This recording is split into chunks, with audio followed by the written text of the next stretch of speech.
Preface. In the vast and timeless realm of the gods, where the heavens are both a kingdom and a canvas, there exists a deity who has witnessed the rise and fall of worlds, the birth of empires, and the unraveling of time itself. Zeus, king of the gods, ruler of the sky, and master of the thunder, is a figure both revered and feared. Yet beneath his immortal presence lies a heart full of contradictions, a heart that longs not for power, but for understanding, peace, and connection. Zeus, the sky remembers, is not a tale of battles or celestial conquests, but a journey inward, where the thunderous echoes of a god's power give way to the quiet whispers of his soul. This story delves into the complex emotional landscape of Zeus, exploring his deepest yearnings, regrets, and moments of clarity. Through the lens of his immortal perspective, we witness a deity who, despite his dominion over the heavens, has always sought something beyond the reach of gods, the fleeting, ephemeral beauty of mortal life. In this narrative, we follow Zeus's emotional journey as he grapples with the solitude of his immortality, the complexities of love, the quiet longing for mortality, and ultimately, his acceptance of the eternal role he plays within the vast expanse of time. The sky, with its ever-changing clouds, its endless stars, and its storms, mirrors the shifting tides of Zeus's heart, and in the stillness after the storm, he finds a profound understanding of his place in the universe. The Sky Remembers is a meditative reflection on the nature of immortality, love, and self-acceptance, told through the eyes of the God who governs the heavens. It is a story for those who seek to understand that even the greatest of gods, though they may reign over the cosmos, carry within them the quiet storm of their own inner worlds.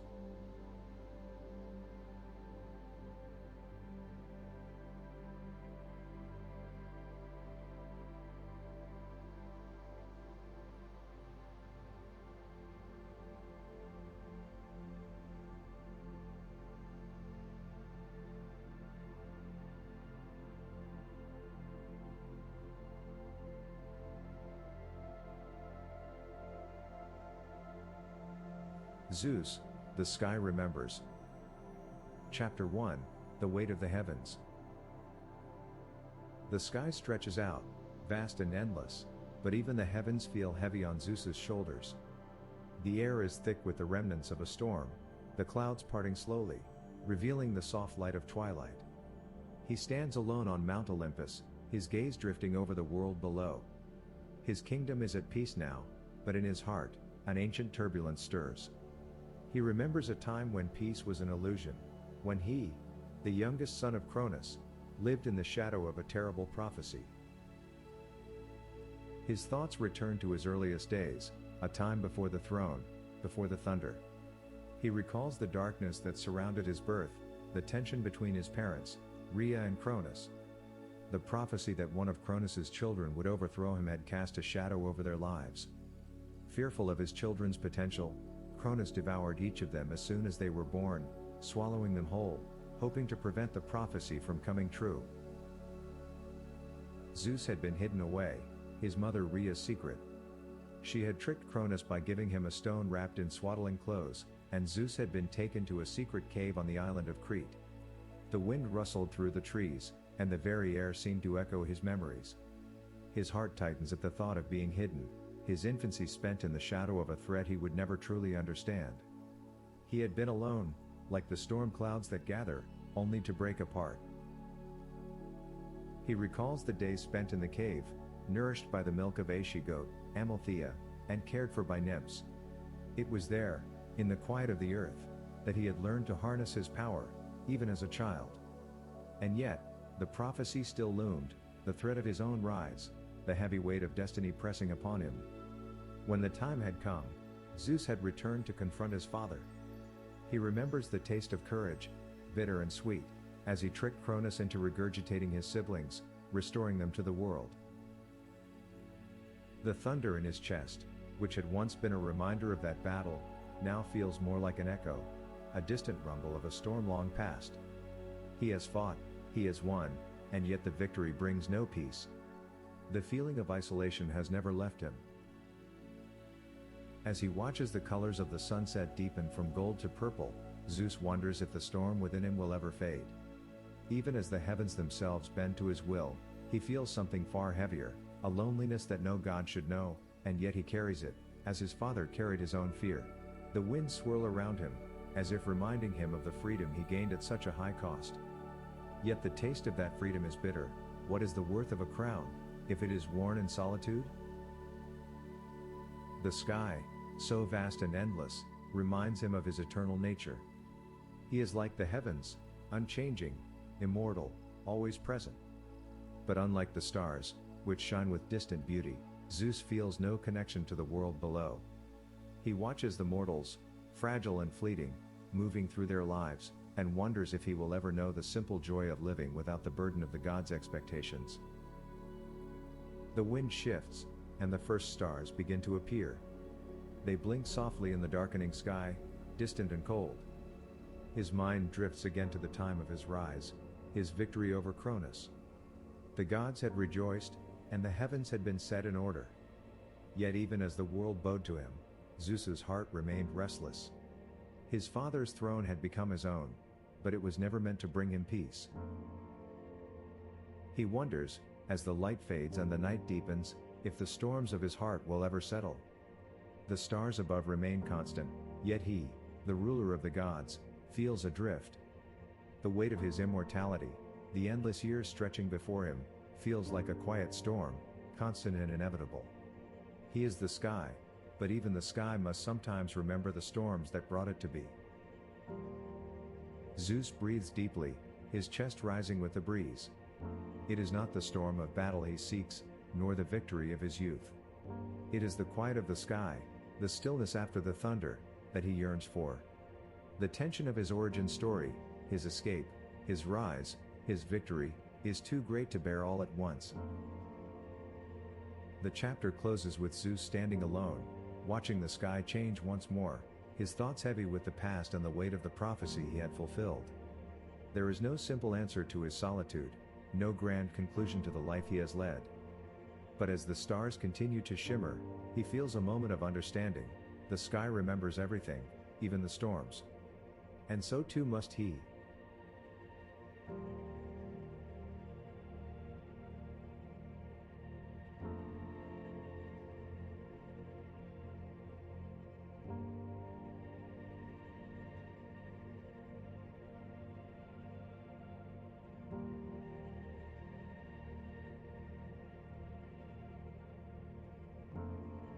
Chapter 2, The Echoes of Love.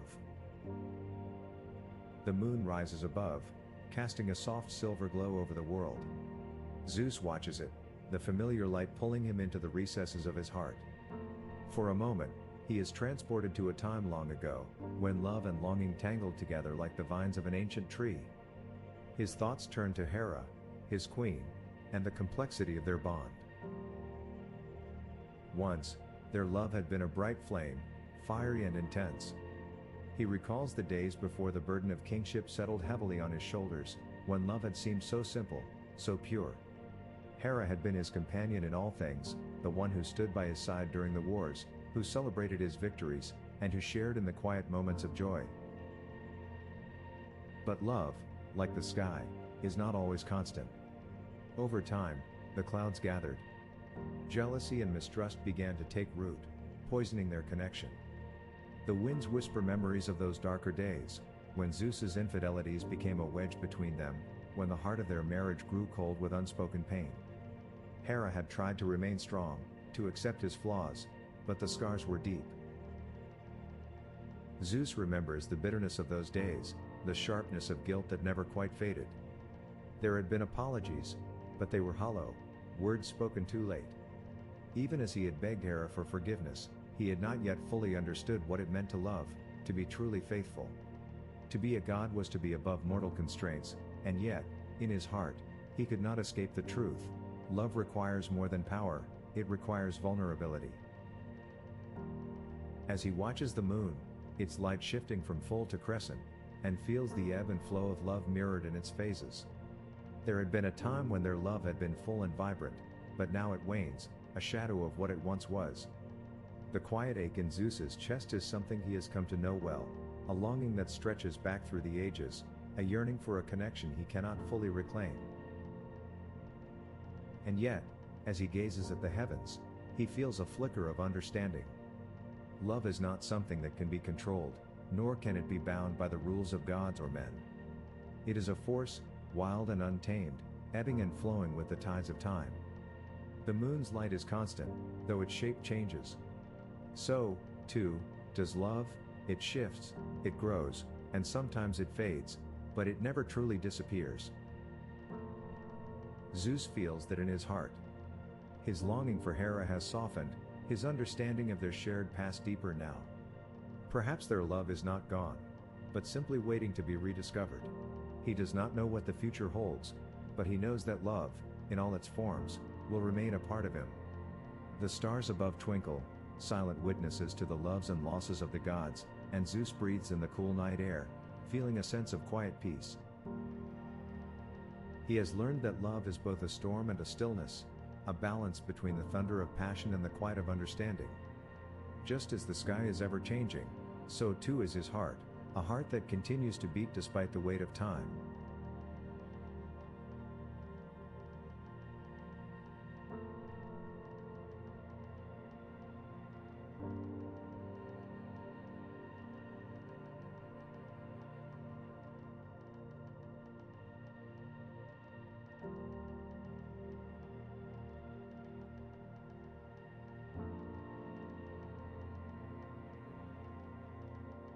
Chapter 3, The Call of Mortality.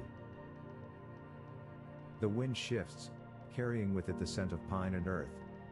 Zeus looks down at the mortal world below, the towns and villages dotting the landscape like tiny specks. The mortals are so small, their lives so fleeting. Yet, as he watches them live and die, something stirs in his heart, a longing for what they have, for the impermanence of their days. The seasons change beneath him, a constant reminder of the cycle of life and death. It is something Zeus can never fully understand, for he is bound to eternity. He watches the leaves fall, turning from green to gold, from gold to brown, and wonders what it would be like to live with such a transient nature, to know that each moment is precious because it will one day pass. He sees the growth of trees, the blossoming of flowers, and the quick, sharp passage of life in the mortal world.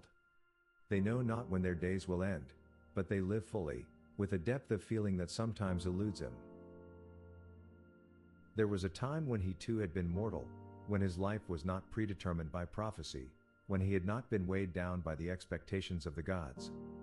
He remembers those days vaguely, before he had ascended to Olympus, before the thunder had become his voice. It was a time when he had lived freely, when love and joy were not tempered by the knowledge of his eternal fate. He had laughed with his brothers and sisters, wandered through the world without the shadow of duty looming over him. The gods had always been above such things, immortal, unchanging, and untouchable. Yet, as Zeus gazes at the humans below, he feels a deep sense of yearning. He wants to experience the fleeting beauty of their lives, to live without the constant shadow of time looming over him. To love without knowing that love must eventually fade. To die without the burden of immortality. He watches a small child run across a meadow, chasing after a butterfly. There is a freedom in that movement, a purity in that joy. Zeus feels a pang of longing, wishing he could have known that simplicity, that innocence. But his path had always been one of duty, of power, of responsibility. He had always been above, looking down upon those who lived below, yet feeling apart from them. The distance between himself and the mortals seemed like an insurmountable chasm, a gulf formed not by the world's geography, but by the nature of his very being. As the sky darkens and the stars appear, Zeus reflects on his immortality. It is both a gift and a curse. He has witnessed the rise and fall of empires, the births and deaths of countless mortals. Yet, he has never known what it means to live without the weight of eternity. He is the sky, vast, eternal, and ever present, but he is also alone. He watches the humans experience their fleeting joys, and he feels that same joy, not in the sense of a moment lived, but in the yearning for such moments. He breathes deeply, accepting the paradox of his existence. Perhaps, in the end, immortality is not about living forever, but about witnessing the fleeting beauty of the world, even as it slips away. And as the sky above him stretches ever onward, he realizes that even though he will never experience the mortality of his creations, he is forever tied to them. He is their observer, their constant, and in that, he finds a quiet solace.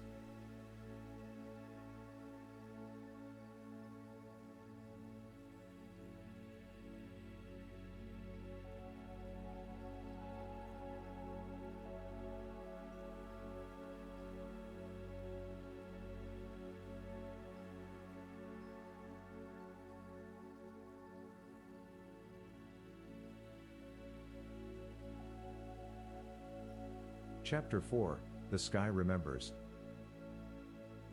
The stars twinkle brightly now, and Zeus stands alone on the mountaintop, the wind brushing through his hair. The quiet of the night has settled into his bones, and for the first time in a long while, he feels a sense of peace. The storms within him have passed, and he is no longer burdened by the weight of the past. The sky stretches out before him, vast and infinite, and Zeus realizes that he has come to accept his place within it. He is not the storm, nor the thunder, it is his presence that endures. The sky remembers all that has passed beneath it, and so too does he. The loves, the battles, the triumphs, and the losses, they are all part of him, woven into the fabric of the heavens. As he gazes up, he sees the constellations, those ancient patterns that have guided sailors and dreamers for centuries. They are constant, even as the world below changes. The sky is a reminder that everything passes, but everything is remembered. And in that memory, there is peace. He sees his own place among the stars, his shape etched in the heavens, not as a warrior or king, but as something far more enduring, a symbol of continuity, of the passage of time itself. Zeus breathes deeply, his gaze softening as he contemplates his eternal existence. For so long, he had been ruled by the weight of his duty, his actions driven by the need to maintain balance and order. But now, standing alone beneath the stars, he feels a quiet release. He no longer feels the pull of the thunder or the pressure of his role as king of the gods. He simply is, a presence among the heavens, as constant as the sky itself. The clouds may gather and disperse, the winds may change direction, but the stars remain unchanged, and so too does he, in his essence. The sky, with all its vastness, has become a reflection of his own heart, broad, expansive, and ever-present. And as Zeus stands beneath it, he knows that his journey has come full circle. In the end, the sky remembers all, and so does he. The thunder may have once been his voice, but now it is the stars that sing his story. His role, his purpose, has shifted. It is no longer about the force of his power, nor the weight of his crown, it is about the quiet knowing, the acceptance that his essence, like the sky, will endure long after the world below him fades. In the stillness of the night, Zeus finds peace, not through action, but through the simple act of being. The sky above him has no beginning and no end. It simply is. And in that eternal simplicity, Zeus finally finds his place. He is the sky. He has always been. And now, in the vastness of his being, he remembers, the storms will pass, but the sky, like the heart of a god, remains.